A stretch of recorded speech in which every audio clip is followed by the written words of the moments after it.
two programs that were kings of the North Division before Washington took the throne have issues at quarterback after having been spoiled in recent years by elite talent and steady play behind center. Andrew Luck and Kevin Hogan have left the farm. Marcus Mariota and Vernon Adams Jr. can't help the Ducks fly anymore. The quarterbacks who best manages Saturday's game between Oregon and number 23 Stanford is more likely to sing the fight song with his teammates in the wee hours after a key Pac-12 victory. Kickoff is scheduled for just after 8 p.m. on Fox Sports 1. The Cardinal, 4-2-3-1, will start Keller Christ, but also plan to use redshirt freshman KJ Costello. Stanford coach David Shaw gave his signal callers a B- after they combined to complete 13 of 24 passes for 188 yards with no touchdowns or interceptions during last week's 23-20 win at Utah. Oregon's defense, which leads the FBS with 24 sacks, will be focused on stopping Bryce Love.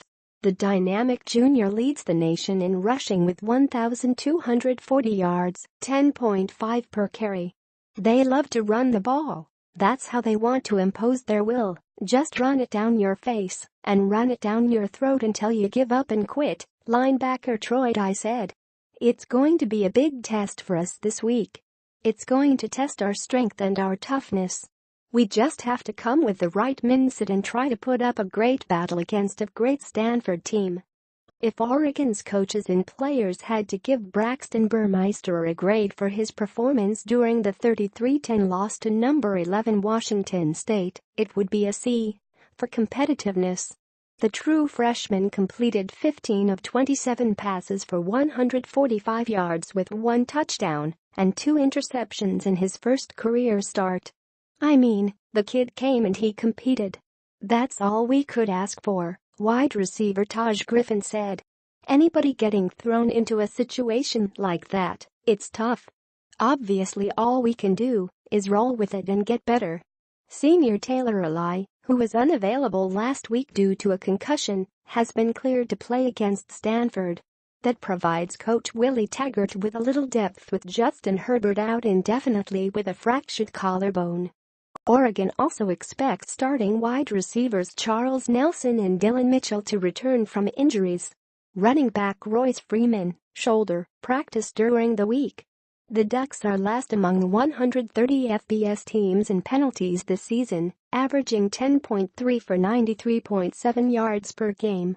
Co-offensive coordinator Mario Cristobal's offensive line was out of sync while trying to adjust to Burmeister's cadence and the pre-snap movement by Washington State's defensive line last week. You've got to avoid penalties that put you behind, especially with a new quarterback in there, Cristobal said. It's a shame because the effort is high and you see some plays that are about an inch away from busting for big gains and being positive things. Little things showed up, little things that we do work on, and guys take pride in that we just didn't do well enough on Saturday. Burmeister won't be facing a vintage Stanford defense, which will be without starters Peter Kalambayi and Harrison Phillips during the first half after both were called for targeting against Utah. The Cardinal rank 8th in the Pac-12 in pass defense, 251.8 yards per game, 9th in rushing defense, 182.0 IPC, and 8th in total defense, 433.8 IPC. Co-offensive coordinator quarterbacks coach Marcus Arroyo believes the Ducks' young signal caller will show improvement after surviving his first start.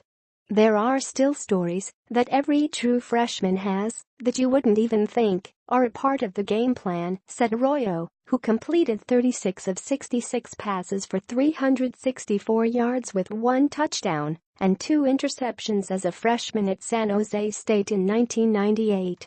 Stories that they tell over the course of their career with their first start where you're like, wow, I didn't even know that happened. That's part of the growing process, that's part of the lumps that we take when you go out there. I'm excited to keep pushing him and continue to provide feedback.